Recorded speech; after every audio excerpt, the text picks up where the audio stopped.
Hafade and good evening, everyone. As we speak, representatives from Aetna International are at the Guam Congress building for a briefing called by Speaker Tina Muñoz-Barnes to allow the health insurance company to provide answers to a multitude of concerns and complaints from subscribers. As Sabrina Salas-Matanani reports, one such subscriber is Agana Heights Mayor Paul McDonald, who says his experience with Aetna has been, quote, terrible. In November of last year, Agana Heights Mayor Paul McDonald flew to the Philippines for medical treatment.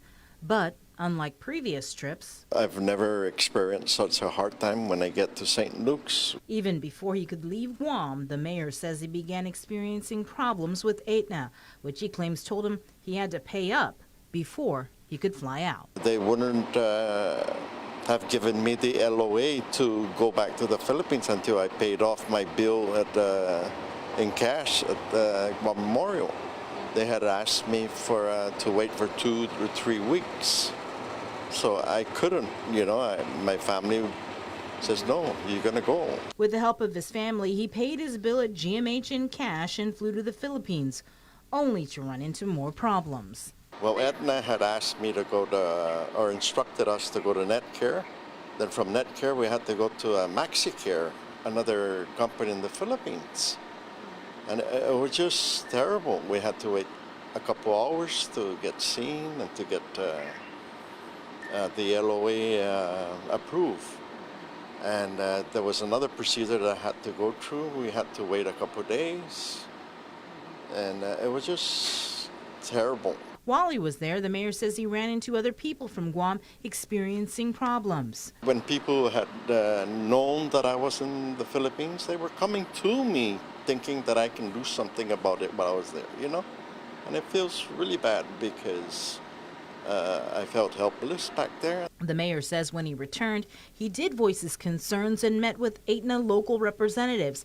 Unfortunately, the problems continue. Well, I have another family in the Philippines right now, and she's getting the run around again. And she's still there, so she has to go around getting the LOA signed again. And it's just another company handling the approval of the LOAs. Mayor McDonald joined his colleagues from the Mayor's Council of Guam in passing a resolution asking the legislature to pass a bill to reopen the exclusive GovGuam health insurance contract and give them a choice. The council is hoping the governor will also sign the bill into law and make it effective as soon as next fiscal year. Reporting for Guam's News Network, I'm Sabrina Salas, Mattson. The airport is on the front lines of the effort to keep out the coronavirus COVID-19, and it will soon acquire a key piece in the screening of arriving passengers, a thermal scanner that will alert authorities to anyone who might have symptoms of the infection. Airport Executive Manager Tom Atta says there's been a high demand for thermal scanners, but Guam's should arrive within the next 60 days. It will cost about $10,000 to $20,000, well worth the added reassurance that its screening provides. If we detect that there's someone with a high temperature, then we would have to identify that and pull them off to the site. And that's where public health then is going to have to come in and do their clinical screening to see if that high temperature is symptomatic of virus or whether they just basically have a bad flu. The airport has also identified certain isolation areas within the concourse to hold passengers with symptoms. One, it's got to be close to restroom facilities. Two, it's got to be large enough so that if it's a flight that has 20 passengers that really needs to be isolated, it should be large enough to be able to hold these passengers there, and large enough so that public health can come in and do their work. The scanners will also be mobile and capable of moving from gate to gate.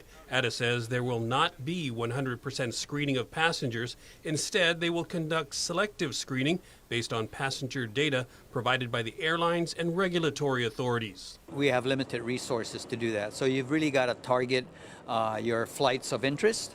There are information capabilities to be able to say, okay, on a certain flight, there are some passengers that really should be identified and isolated because of their recent travels.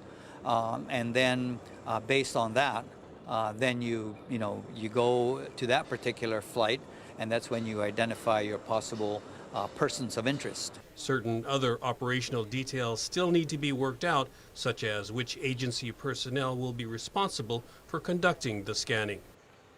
Another week's delay, and now a new party is involved. Mark Torrey Jr., his attorney Jay Arreola, the prosecution, and Superior Court legal counsel appeared before Judge Arthur Barcenas this afternoon. KUAM's Adriana Cotero reports. Judge Arthur Barcenas told all the parties in Mark Torrey Jr.'s case, "What we do here today does not just affect this case, it affects all future cases." Torrey was arrested for the 2015 fatal shooting of fellow police officer Albert Piolo and indicted for murder. However, in July of last year, a Supreme Court decision vacated the conviction. Now, as the government tries the case for a second time, the amended indictment charges Torrey with negligent homicide and aggravated assault. And currently, there is a pending motion for dismissal with prejudice by defense counsel Jay Arreola. The defense argues Torrey's right to a speedy trial continues to be violated by the government and also the Superior Court of Guam. As Attorney Arreola stated in court documents, his client asserted his right to a speedy trial on October 8th of last year, and trial should have commenced by December 7th, 2019. The government objected the motion, arguing Torrey is to blame for the delay because of the various motions the defense has filed, and this has prompted Attorney Arreola to subpoena the Superior Court of Guam clerk. During a motion hearing this afternoon, Arreola told the court he originally sent a FOIA request to the clerk to produce records in the case from January 24th to February 3rd of this year. In addition, he requested for the confirmation that Torrey was the only asserted case during the time period in order for the court to take judicial note for accurate record. Arreola said when the FOIA request was denied, he went forth to subpoena clerk Danielle Rossetti. Legal counsel for the court, Andrew Kenya, and Superior Court Administrator Christina Baird motioned to quash. Judge Arthur Barcenas scheduled a return for Friday, February 28th to allow for Arreola to file his opposition, the Superior Court counsel time to respond, and for the government to provide their stance on the matter. Reporting for Guam's News Network, I'm Adriana Cotero. 4 people were arrested for a riot that occurred at the Harmon Industrial Park. Court documents state that police responded to a disturbance behind Kmart on Thursday afternoon at around 3. When they arrived, they found about 20 people yelling at each other, and most of them appeared to be drunk. They also failed to comply with police instructions to calm down. Things apparently turned violent as 2 different groups or families began fighting. Arrested were 31-year-old San Johnny, 29-year-old Roy Johnny, 21-year-old Adventist Chris Doyce, and 23-year-old Haggai Doyce. They were charged with rioting, disorderly conduct, and public drunkenness. San Johnny, however, faces an additional charge of aggravated assault. And from District Court, Chief Judge Francis Tidinco Gatewood grants the Archdiocese of Agana's motion to extend the exclusivity period for their plan in settling bankruptcy matters. Archdiocese Attorney Ford L. Sasser told the court through teleconference that they're not proceeding with the existing plan as there will be amendments based on how the court moves forward with pending issues and motions. El Sasser adds that they won't be completely new as there will be many elements consistent with the existing plan. Edwin Caldy, representing the Committee of Abuse Survivors and other claimants' attorneys, had concerns with the procedures, stating that it was premature to file any plan. Ultimately, the court granted the extension to file the amended plan by May 16th and for it to be accepted by July. It still must be approved by all claimants and then by the bankruptcy court. Guam Rugby and the Hells Angels Football Association have finally settled the score, ending a decade of disagreements. Sabrina Salas Matanani reports. These 2 clubs, these 2 parties that really could not see eye to eye and agree on anything. But CLTC chairperson Pika Farron says there was an amazing turn of events during their board meeting late Thursday. Rugby and House Angels, the representatives, along with both of their attorneys, came in and sat down together at the table and presented an agreement, which was really what I think is a very fair and reasonable compromise regarding the access and land dispute for both of the properties that the land trust leases to them.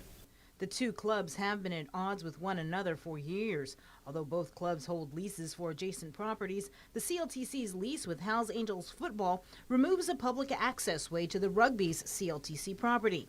The entire ordeal has caused so much grief over the last several months.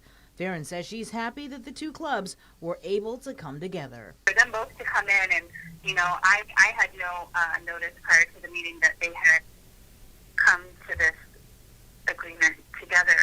So it was wonderful. I told them all, I said, you guys need to celebrate this. This is really a testament to everybody on the island that, once we really sit down and we can work things out together, it doesn't have to be controversial. Attorneys for both clubs have been tasked with putting the actual agreements in black and white and submitted to the CLTC administrator by Monday, February 24th. If there's no real material changes from what was discussed during the meeting today, then the agreement would be executed immediately. Although she did not have specifics of the agreements, Farron says for now, temporary access will be granted to Guam Rugby until the permanent accessway, which will be shared by both clubs, is constructed and completed. Reporting for Guam's News Network, I'm Sabrina Salas, Mattson. And a week after the Delgado pool reopened, Senator Regine Bisco-Lee has fired off a letter to Public Health Director Linda DeNorsi and Chief Environmental Public Health Officer Tom Nadeau regarding patron concerns. In the letter today, Senator Lee indicates that on Thursday, a swim coach did not allow his team to use the pool due to green and murky water, a swimmer hitting his head on the wall of the pool due to turbidity, and the pool staff not having current readings from the contractor. She requests that an immediate inspection of the Delgado pool be done, adding, quote, I would not be asking for an investigation to take place unless I fully believed a risk exists. As you may recall, the Delgado pool reopened last week after being closed for cleaning and to fix a gauge. Public Health had cleared the Department of Parks and Recreation to open the pool. A continuation of the February 7th oversight hearing with DPR is scheduled for next Friday, with the pool contractor and reps from Public Health expected to attend. Stick around for more news here on Prime Time. You're watching KUAM. Get up-to-the-minute news, plus access to alerts, streaming radio, promotions, and more on your mobile device by downloading the KUAM News mobile app, available at the App Store now. At the mall, as you enjoy your shopping, dining, or entertainment, you could also win 3 great cars from Atkins Kroll and thousands of prizes in Micronesia Mall's Cars, Prizes, and Getaways game. Present your mall receipts and have a chance to win the renowned performance Chevrolet Camaro, the unapologetic rugged Toyota 4Runner, or the head-turning Lexus ES350 Luxury. Getaways to Manila, courtesy of Philippine Airlines, plus prizes from Foot Locker and Burger King. The more you shop, the more chance to win in Micronesia Mall's Cars, Prizes, and Getaways game.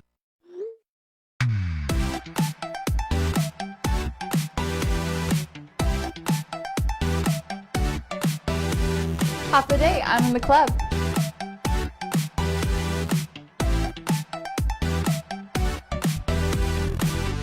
Half a day, welcome to Two Lovers Point. Half a day, I'm in the club.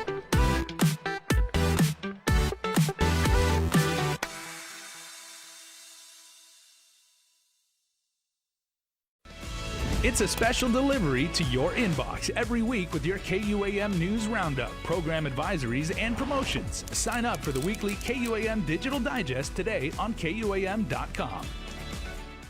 Welcome back, everyone. The downturn in visitor arrivals will bring added scrutiny to the fiscal year 2021 budget hearings, which began today. Appropriations Chairman Senator Joe San Agustin says GovGuam needs to prepare for the worst if tourism numbers continue to decline, and he's formed a new commission to come up with advice on how to reorganize the government.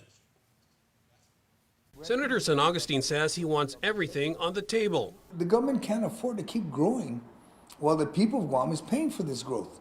We need to be more efficient and more effective for the people of Guam, and that's what this commission is about. The members include business representatives, economists, government bean counters, and a bipartisan group of lawmakers, San Agustin says, so there will be no shortage of ideas or perspectives. We want to be able to recommend to the governor, Governor, we highly recommend you reduce this agency, maybe merge these agencies together so they get a bigger bang for their dollar. You know, and we'll be able to fund it accordingly. He says lawmakers could even step in to advise directors on their budgets. But if they can't manage in certain agencies, then we're going to force it. A very good example is Parks and Rec. Remember recently they did the pool. They got a lump sum. They got $4 million. Am I correct, Joe? They had $4 million on their budget. Lump sum.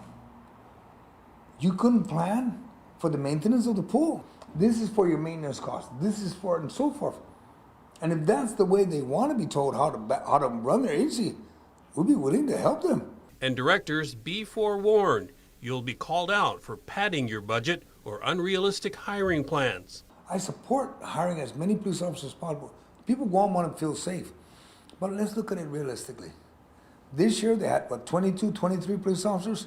We're 5 months into the year. They started this in the last fiscal year. They're hoping by August, September, they'll hire an additional 19. That means you can't even hire 50 a year. So if you're asking for funding for 100 police officers, wait a minute. There are other agencies in law enforcement that need funding. GMA is still going to need help. The education is still going to need help, and so is the law enforcement. And and if we start doing things more smart, we'll get away with doing. The government will become more efficient. And that's the goal. Meanwhile, the Education Department, the government's largest, was the first to undergo the budget microscope. The rest of the education-related agencies will follow. GURA says a study reaffirms their belief that we have a huge shortage of affordable homes. The Guam Housing Study and Needs Assessment Report includes a description of the island's current housing conditions, the prospects for growth in Guam's housing stock through 2040, and an exposition of the expected impact of a proposed military buildup on Guam between 2024 and 2026. GURA Executive Director Ray Tapasna says he and his management team have been talking to the GURA board and the administration about their plans to aggressively address the issue. He adds they will also be talking with HUD and are optimistic the federal agency will support some of their proposals. Tapasna adds the second phase of the study, the fair market rents assessments, is ongoing and will be completed shortly.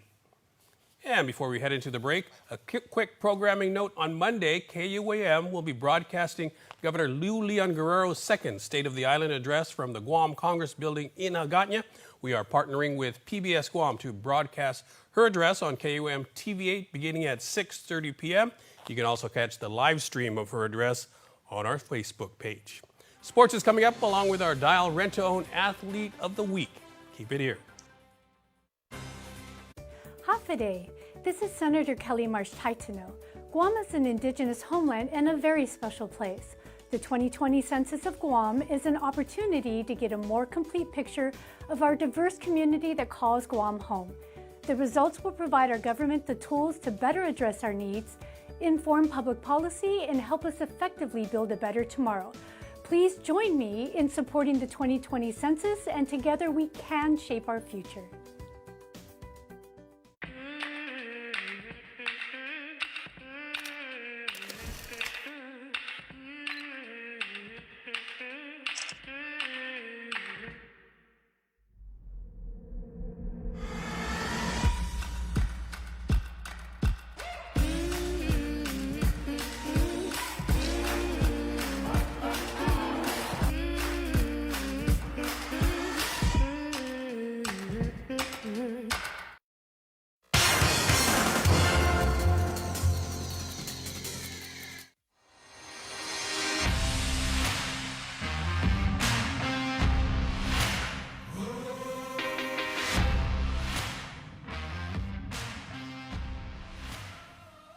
Dave Delgado here with Irv Jose, one of the players on the Bank of Guam men's national basketball team. Man, Guam is getting ready. New Zealand facing them Sunday at the UOG Cabo Fieldhouse. Now, the 12-man roster will be released today, and New Zealand already releasing their 12-man roster. A lot of pros on that team, but, we have our fair share of professional basketball players as well. Yeah, Coach EJ really prepared us to expect the best team New Zealand's going to put together. Yes, they put their 12-man roster out. Wasn't quite what we were expecting, but nonetheless, we did train for the best and for them to bring the best game that they can possibly bring to the island of Guam. But yeah, we're staying ready. We're fully assembled. We're going to have a few days under our belts as far as practices and getting ready for the game. But chemistry is something that we're not too worried about because the guys on the team have a strong bond, and we've been on the court together putting in that work. Yeah, man, we've been playing together for going on almost 2 years now. This was the first time this team has been assembled. But yeah, you're right. Chemistry has been nothing we're shy of. You know, we get together as if we've been playing together for more than 2 years, or we've been playing together every single day. We come together for these tournaments that are special, and we really gel. We get our couple practices in, and things come smoothly. Everyone knows their role. Everyone comes in and just plays hard. And the roster, let's talk about the roster. Man, you talk about size, and that's the big thing we've said numerous times in interviews. Jonathan Galloway, 6'10", 6'11", and he said his job is to bring the energy, pull down the rebounds, and just finish around the rim. Yeah, man, this roster is really, I think, from 1 to 12-man spot. We've got all positions filled. We've got bigs, we've got shooters, we've got guards. We got athleticism. We've got the height. We've certainly got the height this time. So we're well prepared. We've got shot blockers. We've got skilled postmen like Ty Wesley, shooters like J.P. Cruz, Ernest Ross, myself, and experienced veterans Willie Stinnett, Joe Blas, and just guys that's going to come in and bring a lot of energy. Well, Jericho Cruz plays professionally in the Philippines in the PBA. He's been there for a couple of years. Galloway's playing professionally in Denmark. Ty in Australia. And last year, Ty put up 18 in an exhibition game against the Phoenix Suns. Yeah. McKelly, he's the OG on the team. We talked about it at practice, and Ty has gave you guys heads up as far as what to expect against New Zealand because he's played against some of those guys. Correct. Yeah, he's he's the one guy in the team we look to for advice or scouting report. He's played against pretty much everyone on that New Zealand team. So he's bringing not just leadership but just advice on how to prepare and who to look out for. What do we need to do? How do we mentally prepare for these games? For this particular game against a team like New Zealand.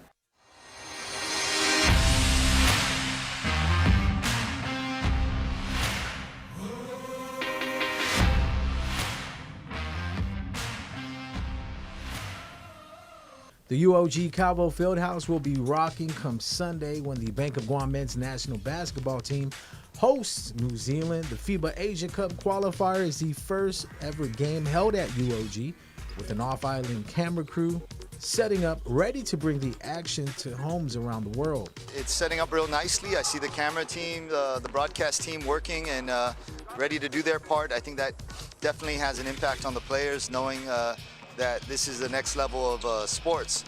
So hopefully this is just the beginning for us, and we're going to try our best not to get overwhelmed with all the viewers that are out there, and we're just going to try to feed off the energy in the crowd and basically play hard for the home crowd. The floors at UOG were redone to FIBA standards, the lines were repainted, and new lights were installed to give the floors that shiny look. I think the field house looks great. It's the best that we can do in a short amount of time. The lighting looks great. The floor feels good. The refinished lines are very clear, so we're pretty excited to give it a first run on the UOG floor. New Zealand will be coming to Guam with a big win over Australia, 108-98. Many fans see this as an upset, with Team Guam in prime position to do the same to the visiting squad. Yeah, the New Zealand roster looks solid. A few names that we were expecting to be on it are not, but they're all professionals, and there's a couple of really good players that we're focused on over the next few days to prepare to deal with.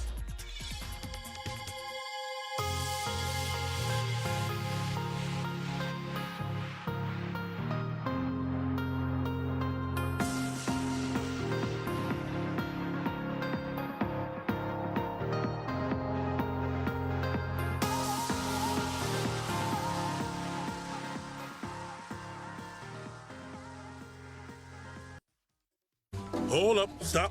What? You sure you want to do this? Because once you take that bite, there's no turning back to breakfast like this. Nope. Or this. Ooh. Or this.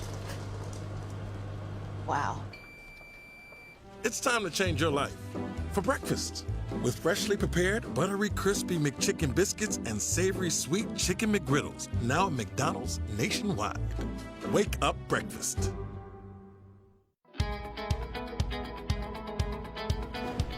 In 2019, we raised the bar by launching the first ever lifetime powertrain warranty on new Hyundais. And now we're excited to share that starting February 1st, all new 2020 Jeeps, Ram trucks, and Dodge Performance cars will come with a lifetime powertrain warranty. That includes all your favorites like the Jeep Gladiator and award-winning Ram 1500.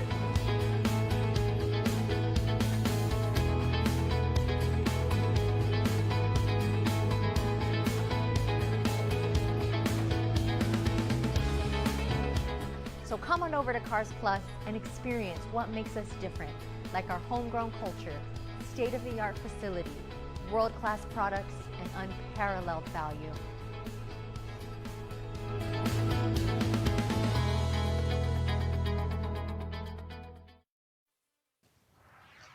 And before we close out the news tonight, our latest round of birthday shout-outs from the Cold Stone Creamery Birthday Club. All right, everybody, it is Friday, February 21st, and when we started this segment, it was to celebrate your birthday. Yeah. Vincent Michael, happy birthday to you. Wishing my nephew, Vincent Michael, a happy birthday. Hope you had a great day from Andy, Judy, and the family. Also, happy birthday to the youngest of our charmed ones, Aureliana. Jean, Mom, Dad, and the entire family say they love you. And a happy belated birthday wish going out to Jaron J. Rotterville, who was born on the 19th. So Jaron, we at KUAM and Cold Stone Creamery wish you, Vincent, and Aureliana all of the very best birthday wishes. Have a great day. And remember, of course, that you can be a part of the Cold Stone Creamery Birthday Club by registering online on KUAM.com. Please make sure to include with your photo, your name, and your birthday. And it's that time of the week where we announce the winner of a yummy Cold Stone Creamery cake. She is Eliza Rivera. Congratulations, Eliza. Our rep will be contacting you on how you can redeem your cake. And that'll do it for us here on Primetime. Thanks for watching. Good night, everyone. Closed captioning is brought to you by Green Energy Solutions, Inc. Visit GESIGuam.com or call 647-8111 for more details on how we can help your business save money.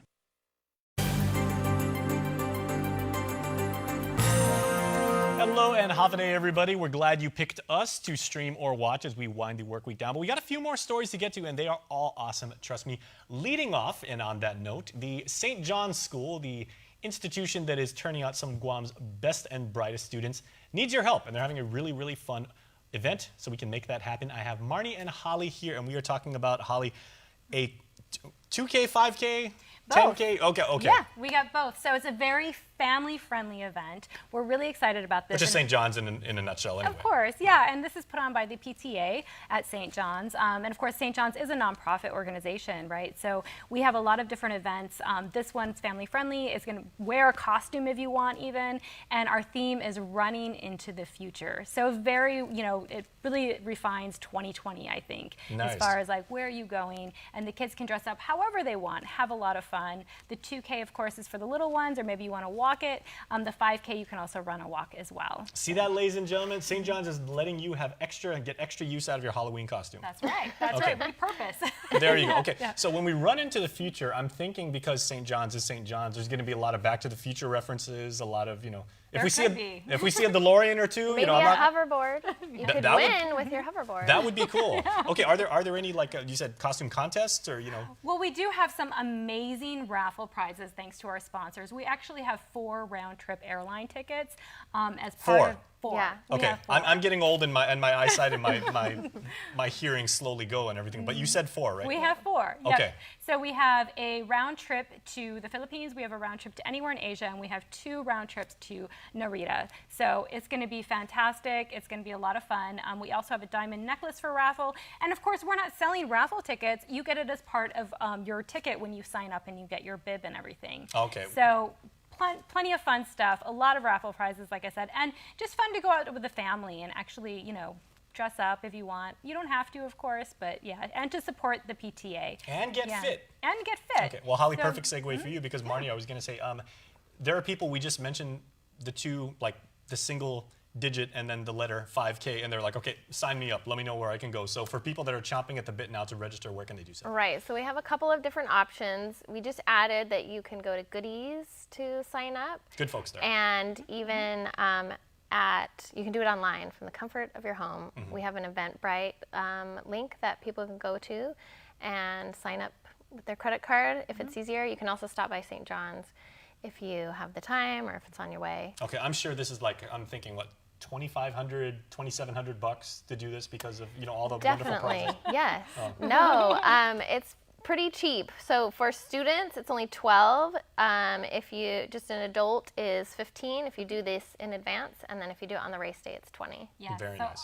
Everyone pays $20 on the race day, but you can sign up in advance, and it's $12 for any student. So that might be a UOG student, might be a student at another school. It's not just for St. John's students at that price. So we really do want to be able to have more students come out and enjoy. Online education? Yeah, sure. Okay, students taking their degrees on? Yep, students, homeschool? students. Sure, absolutely. A student is a student is a student. That's right. Okay, Yeah. I like that. Okay, now I'm curious again because the running community, they want to know two questions. One, where do I register? And two, what the heck is the route? Now, given that St. John's is in Upper Tumon, I'm thinking there's at least 15 or 16 different routes you could take. Each of one presents its own challenges. Yes. What is the 5K for this, please? Well, unfortunately, we're not starting from St. John's because of the parking situation, you know, and that sort of thing. We are at EPOW. So we do have our partners down at EPOW Beach Park. So that's where we're starting. That's equally cool. Yeah, which is awesome. So it's just down the street from us. And then, of course, you're going to go all the way down, depending on your route. So the 2Ks turns around at Pacific Star. And then if you go down further, you know, you go down to Fujita Road to come back for the 5K. So, very nice. Yeah, so it's going to be a lot of fun. Marty, talk about the PTA and, you know, like some of the activities that you find folks are doing to make sure that the school continues its mission, but also that, you know, there's that night pride that everyone who attends St. John's, you know, they carry with them. Yeah, so in the fall, we did the Fall Festival, which works with the clubs on campus to help them earn money for what they want to do with their club. And then this is our biggest one, the 5K, and then we also do a Wacky Olympics for the younger kids. We just did that last week. So it's a busy time of year for the PTA, and it's all volunteer, really hardworking group that just gives what needs to be done. And then what we do with our funds is we do teacher grants, so teachers can write in with special projects that they would like assistance for to help create better learning environment for the kids, and we're hoping to keep building the funds that we are gathering and maybe do something bigger in the future that can impact like the entire campus. Okay, now if there is anybody watching this, again, you know, I'm trying to answer all the questions that happen when we do 5Ks out here. You know, I can hear you guys through YouTube. Trust me, I'm representing you guys. If there's anybody out there who would say, I would like to volunteer and I would like to help out, I would just like to pass out water, you know, clean up afterwards, keep time, do anything like that, is that available, or is it pretty much all set? Oh, we are definitely accepting volunteers, Absolutely. as we all are volunteers, and we do need a lot of volunteers. And this is great for service learning kids. Absolutely. Yeah. So we have a lot of opportunities for people to volunteer, so they can definitely email us. They can give us a call. They can visit us on Facebook, and they can, you know, get that information. And we even have a Google form, so they can sign up, and we can be able to designate where they could volunteer. Okay, so really quickly for people who just swipe by on Facebook right now, what is the date and the time that they need to show up? Sure. February 29th, which is a Saturday, and show time, of course, is 5 a.m. as it always is. Go time for the 5K is 6 o'clock, and then go time for the 2K is 6:15. All right. Yeah, and we just want to give you know, of course, we have a special thanks for our big sponsors, and we have American Medical Center, Bank of Guam, we have Philippine Airlines, Vantage, TriVision, and Pacific Daily News. So yeah, we're really excited and thankful for all of those sponsors that come on board. Of course, we have plenty more than that, but those are the top tier. And from memory too, very impressive. Yep. That's a St. John's education, everybody. All right, ladies, thank you so much. We'll see you at the race. Thank you. And we'll see you right after this. Hafade na ano si Judy Flores, Tauto in Alohan. I came here in 1957 when I was a child. My parents were hired as contract teachers, and I was immersed in the village life. I learned to speak Chamorro because everyone spoke Chamorro then. We do have more than just sun, sand, and shopping. We have a spirit here that people can definitely feel. The Hafaday spirit embodies the history, the culture, the language. Food is also a very important part of the culture. You offer food. That's the package altogether. The Hafaday spirit is how the people welcome a visitor, a stranger, and make them feel at home. And I've always felt that, especially in Inalahan, and I believe that the Hafaday Pledge is creating that throughout the island.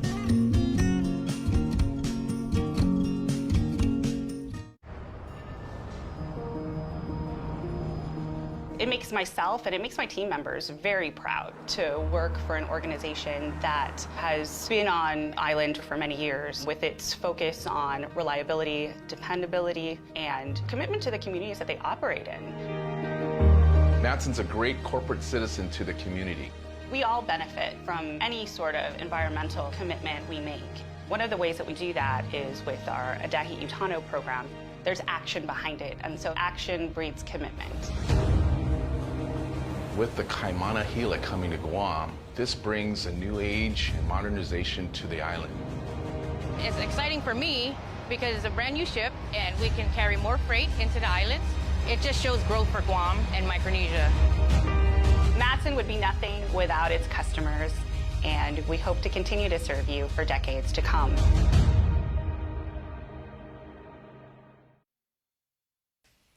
The action is going to be above the rim this weekend as Team Guam takes on Team New Zealand in the FIBA exhibition match. It's a qualifier, and it is going to be insane. Our Dave Delgado caught up with shooting guard Irv Jose from Team Guam.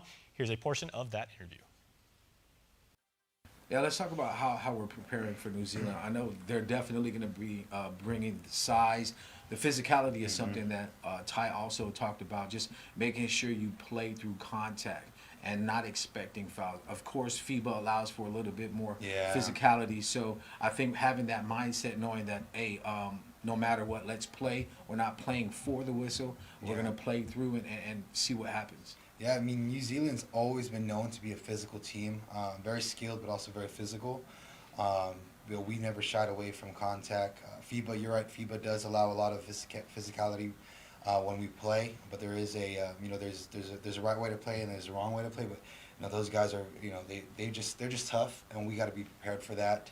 I think it's not something that we're gonna come in and shy off of. We're gonna come in and play just as physical, if not more. We do have the size and the personnel to play that at that level and of physicality.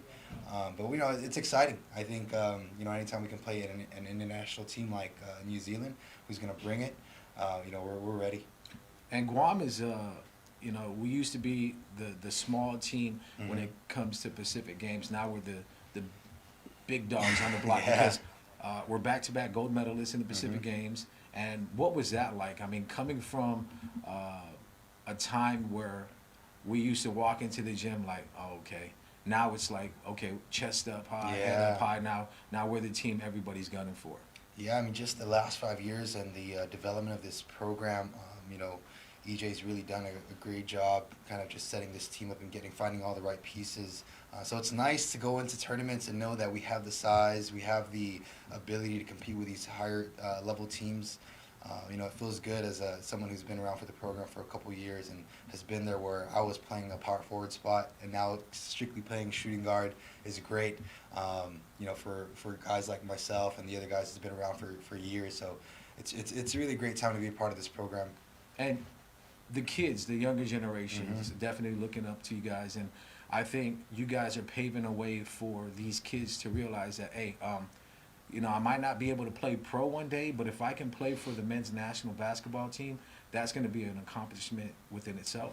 Yeah, I think the kids looking up to this program and just kind of, for us setting an example, I think they could play pro one day. I think the fact that we get to play with guys like Ty Wesley, Jonathan Galloway, Curtis Washington allows us to play in these type of games and give us that opportunity, not for guys like myself, but for the next generation that is looking to play pro. Because we are going to be playing against pro teams in different countries, and And so I think there's always eyes out there looking for the next, wave of hoopers to come up. And so I think making the Guam team is the closest thing you'll get to playing pro, but it certainly gets you into the door of an opportunity.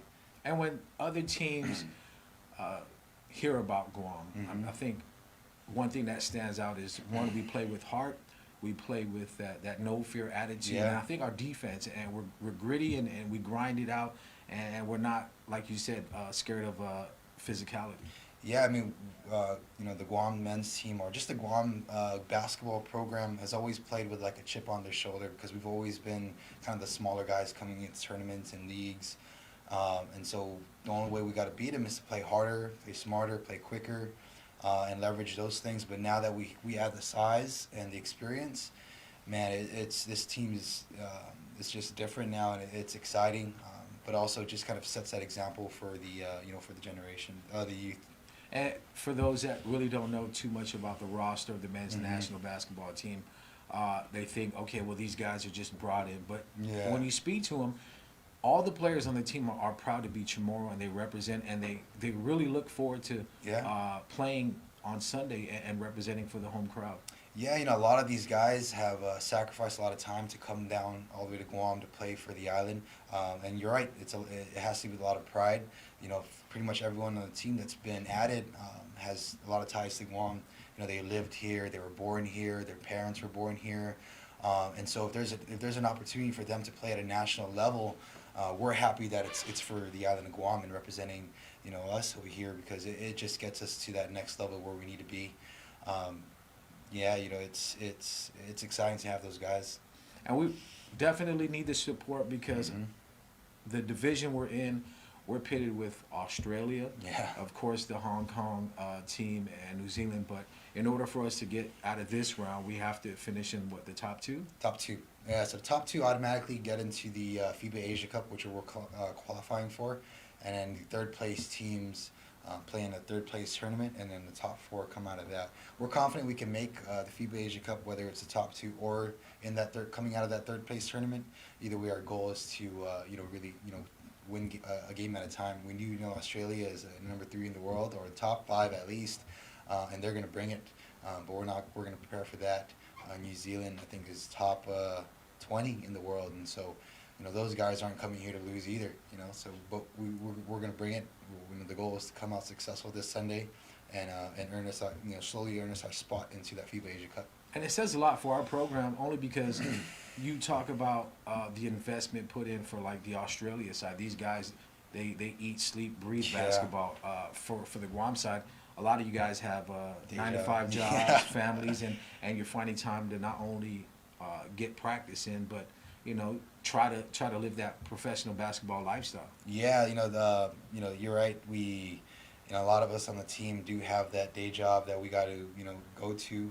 I wish if basketball was something that I can just, eat, sleep, and wake up to, right, every single day. But, we have to find that balance. And, when we clock in for practice or for tournament mode, we're locked in, we're serious, we're preparing, we flip the switch and we're ready to go. And how fortunate it is to have a place to call home, the National Training Center in Teason. I mean, the facility there, it's somewhere where you guys can just pretty much go in any time of the day, get your shots up. It's great. It's what the program needed. I think every program needs their own, I guess, headquarters for them to, for kids and for players to train that's in the program. Because I was there when we were practicing at, we couldn't even find gyms. Jose Rios, even some outside courts. It's the FD Jungle, but it's at 8 p.m. So it was a struggle to get a place to just practice, and prepare for Pacific Games, micro games, or whatever tournaments we had coming up. So the fact that we have our home now, it's great. We can go in anytime, get some shots up. We have a shooting machine. Players are training or doing camps there, and so it's for the program and basketball community. It's really what we needed. And you can get your tickets at all Foodies locations. The game is scheduled for this Sunday, 5 p.m. at the UOG Cabo Fieldhouse. Doors opening at 3. A lot of things going on. There's going to be food trucks, concessions, and a lot of things going on. And just, if you haven't got your tickets, what are you waiting for? Yeah, it's going to be a big game. It's going to be a big game. It's going to be the biggest game the island has held.